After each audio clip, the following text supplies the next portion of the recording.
लेकिन नया को सेहरा सुनाओ तनी अपना दुल्हे राजा खातिर। जय हो अरे कियो सरिया ई सुनहरा चेहरा पर देखी बहार के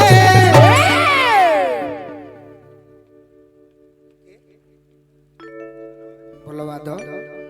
अरे दादा हमारे हरदिल अजीज बहुत क्लोज मित्र जो भी कहिए भोजपुरी का नंबर 1 हीरोइन अक्षरा जी वीडियो कॉलिंग पे हैं, तो अक्षरा जी से आग्रह करेंगे कि हम मोबाइल में माइक सटा रहे हैं, वर वधू का 2 लाइन आशीर्वाद दीजिए।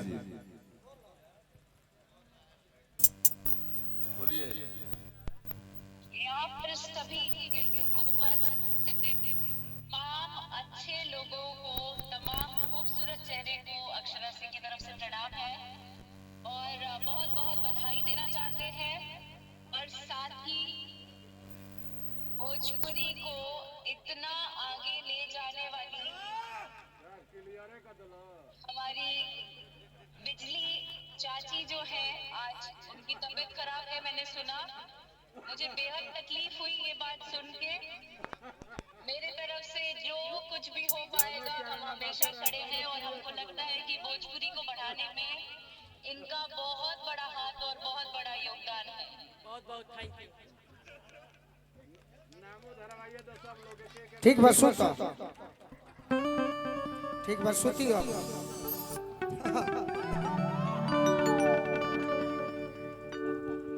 हम कहे के बाद में बती आई, स्टेज पर बती आई होबे करला बात में।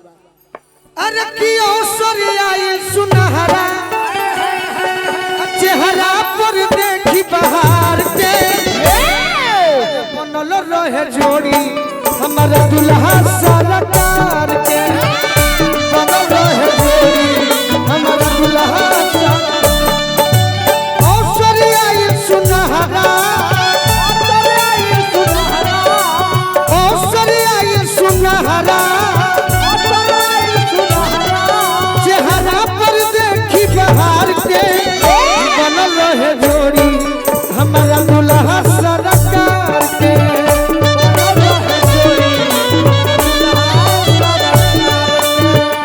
बनल रहे जोड़ी हमारा दुल्हा।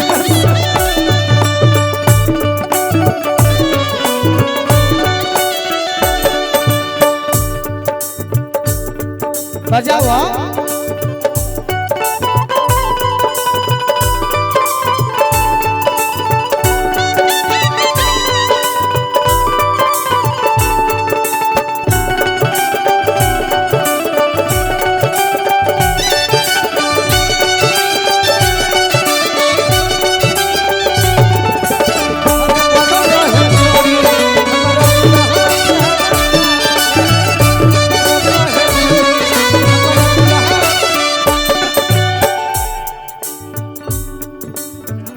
हमारा छोटे बाबा के भगिना एगो भगिना दे तारे एगो भगिना के आवत दे।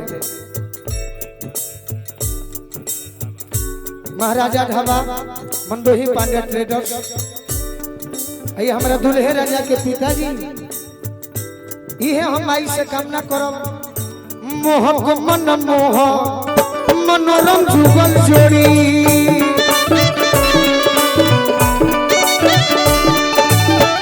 राम जी बनवल बारे सब काम छोड़ी,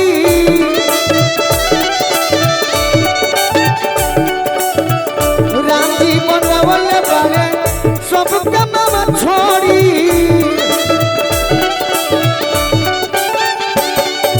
कतन देखी निरेखी,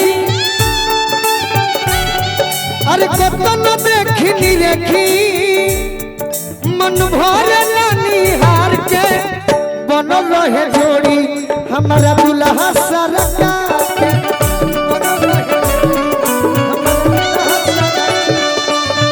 बनल रहे जोड़ी हमारा दुल्हा सरकार के।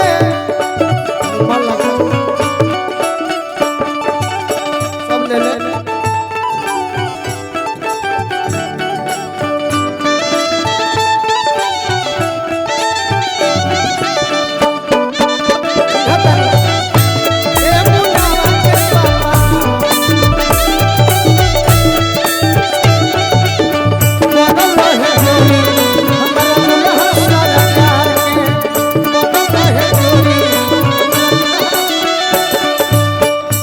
बंटी भैया के मौसी के लड़का है, हमारा परिवार के सदस्य बानी।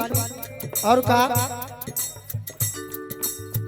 नया जीवन के सफर शुरू भइले आज से, हनीमून मनई है जाके जम्मू जहाज से, हनीमून मनई है जाके जम्मू जहाज से।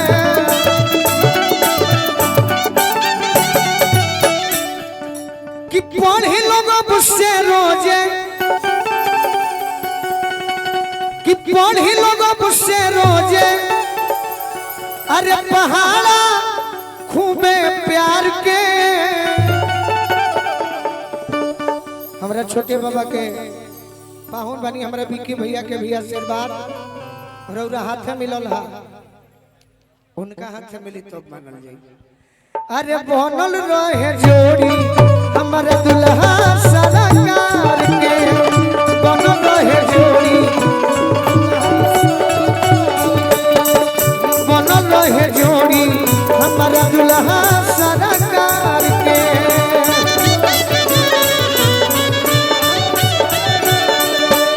बाबोलू के दुआ, बाबोलू के दुआ, सुख मिले सब संसार के। बनल रहे जोड़ी हमारा दुल्हा सरकार के, बनल रहे जोड़ी दुल्हा सरकार के, बनल रहे जोड़ी हमारा दुल्हा सरकार के, बनल रहे जोड़ी हमारा दुल्हा सरकार।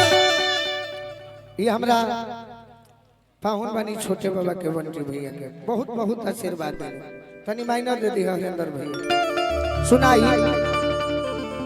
हम आज स्वागत करता के रूप में बानी, कुछ एनियो पैसा लूटी है तो हमारा गम नहीं थे, एनियो लूटे दी है उनके मिलत ना हम लूटो सब। और यदि कम पड़ जाए तो हमारा से कही हस, यदि कम पड़ जाए तो हमारा से कही हस।